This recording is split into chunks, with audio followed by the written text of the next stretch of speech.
Hey everyone, welcome back to today's edition of Notre Dame Daily. I'm Pete Mulroy. Starting with some of the happenings at camp, and I want to focus in on the offense to begin the show.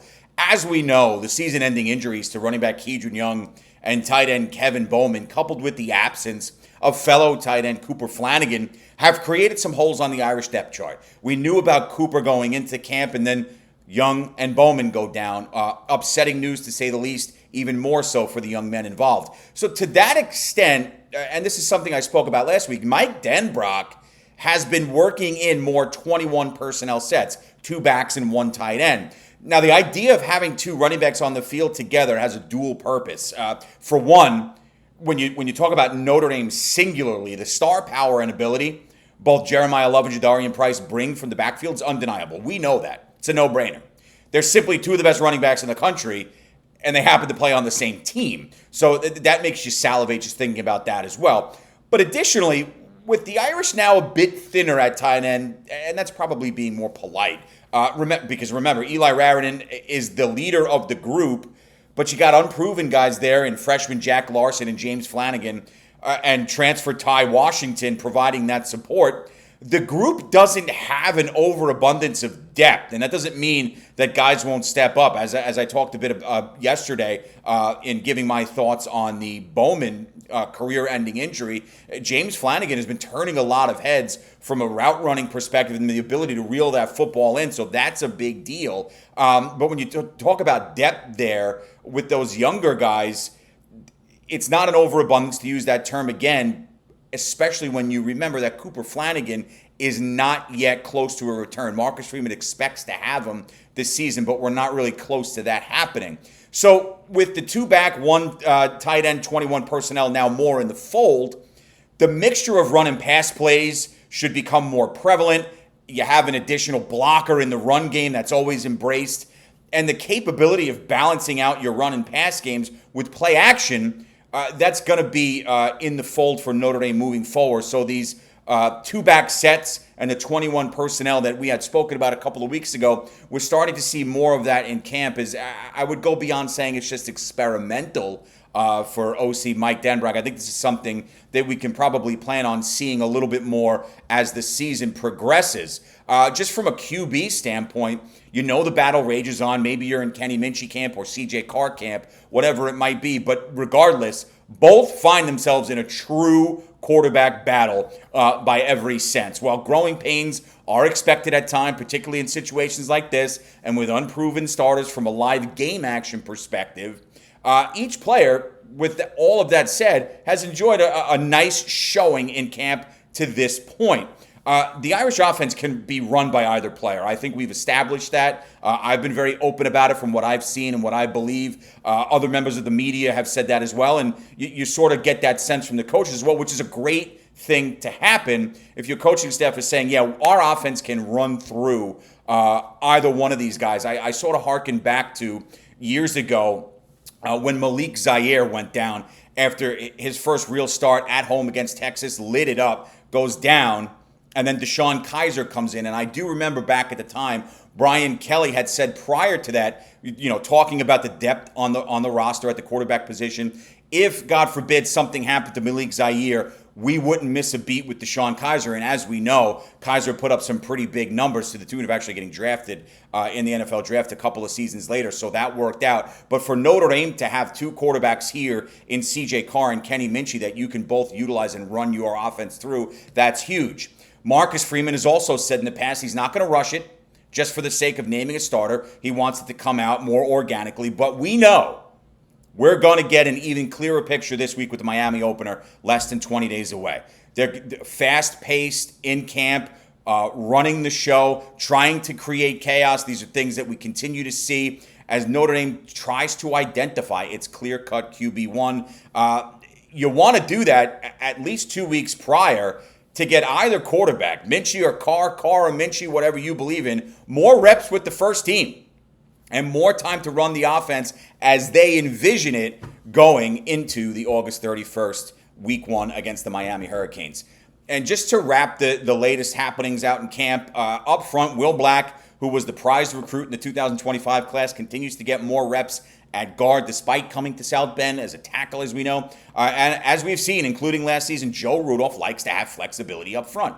Working guys at different positions gives him just that, while allowing his players, and this is crucial, to receive additional reps on the field. Talked a lot about versatility as being one of the themes of that 2026 recruiting class the last couple of weeks and months. The same can be said for this current offensive line. You can never be too prepared, and Rudolph likes to have his guys up front ready to be moved across the line as needed. So whether you might be a true tackle, you're going to get some reps at guard, maybe from guard to center and vice versa. If you have that versatility there, all the more valuable to a team, and it creates even more depth going left to right across that offensive line. Camp reps for the likes of Gerby Lambert, who's back from his own injury, as well as Chris Terek, Sullivan Absher, obviously the aforementioned Will Black, freshman Cam Herring, and others are huge entering this season, which obviously we know begins with two tough matchups, one on the road at Miami, and then the home opener a couple of weeks later against Texas A&M. So it's all about reps, and more reps, creating that versatility, getting guys comfortable at different spots on the field, and with this position of group specifically, the offensive line. So did touch on it a little bit, but today's player focus, C.J. Carr. So you can probably assume who tomorrow's player will be. 6'3", 210-pounder from Saline, Michigan, consensus four-star recruit out of Saline High, one of the top quarterback recruits in the 2024 class.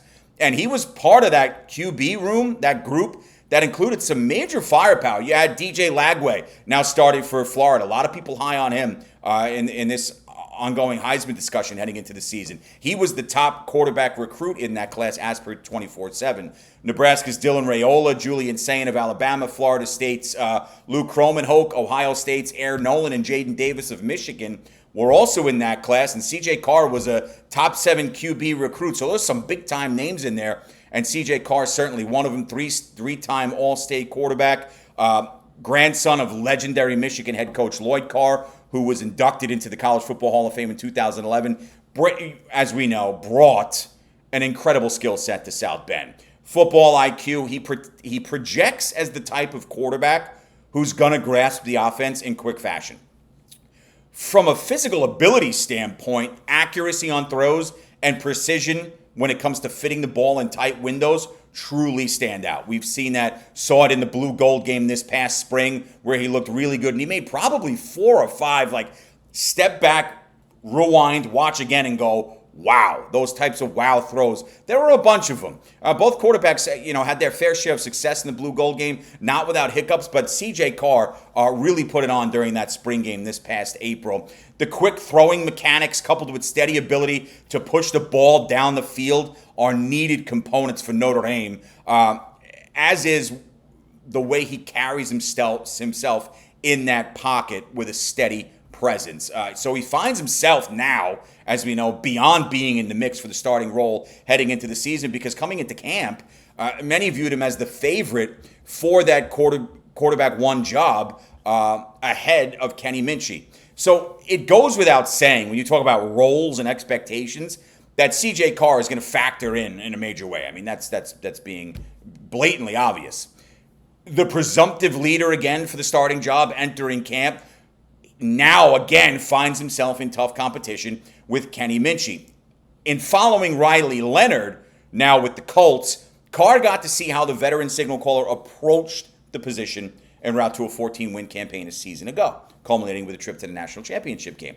Granted, Leonard was not the passer Carr is expected to be, relied on moving the chains with his legs, but Carr does possess his own level of mobility.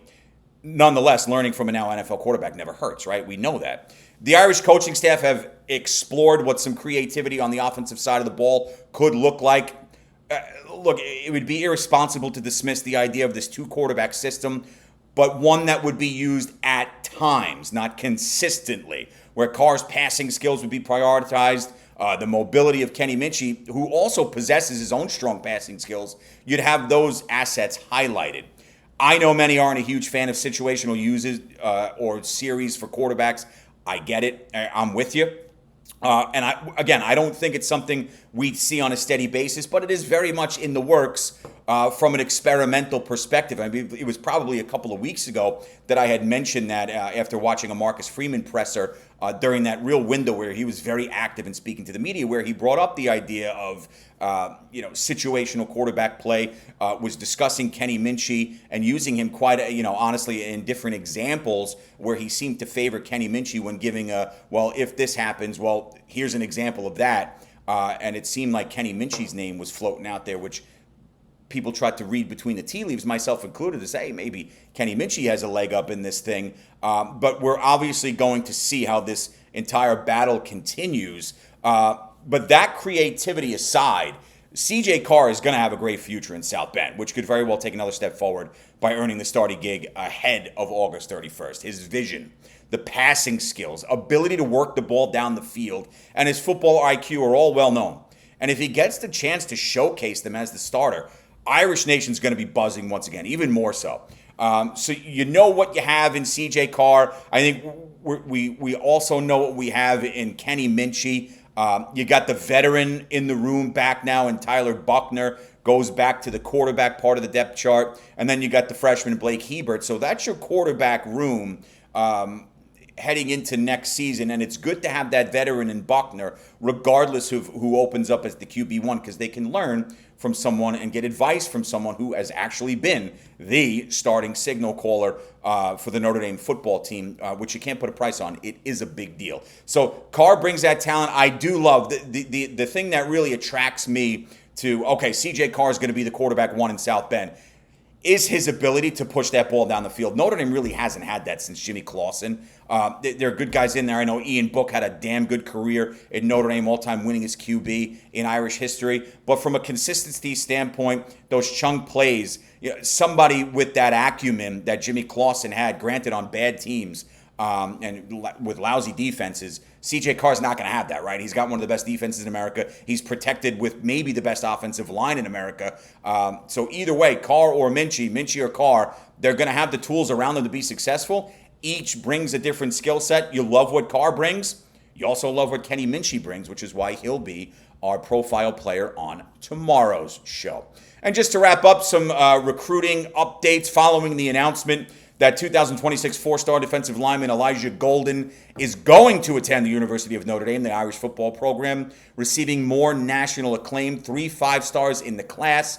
Edge Rodney Dunham, who was a top 15 player overall, safety Joey O'Brien, and corner Kari Adams. 24/7's rankings now have Marcus Freeman's bunch as having the third-ranked class in 2026. Now, depending on how heavily you invest in these rankings will determine your level of excitement over the group from top to bottom. Regardless, it's a loaded class and one that's already paving the way for future classes, starting with the 27 bunch, which the Irish have got it a solid jump on. For me, as you all know, I'm not big into the star player rankings. If a kid's a great player, it's going to show on Saturdays in the fall. While the rankings do serve a purpose, though, from a grading perspective, especially since the high school football population is vast across the country, we know that, I'm much more interested in how a given player adds depth to a positional group and how he fits in the scheme and on campus overall. Now, the Irish have great fits up and down the class. Guys like Golden, Premer, running back Joseph Walden, Kadon Finley on the outside, linebacker Jacoby Clapper, who I'm really excited to see come to South Bend, and many others bringing their own brand of athleticism, intelligence, and physicality to South Bend.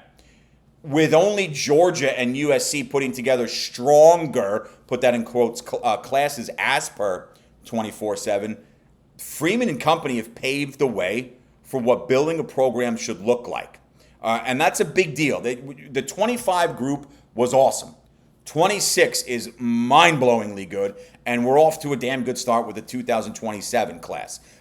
So you keep going like this. I said on yesterday's show, Elijah Golden, perfect complement on that defensive line with Tiki Ola, who you brought in earlier in the 2026 window. So it was a great run for that 2026 recruiting class for the Irish, basically culminating with the get of Elijah Golden. Just on the way out, first AP poll came out in the preseason. Notre Dame slotting 6th. I'll give more on my take on that tomorrow, and I look forward to seeing you there. Have a great rest of yours, and as always, go Irish.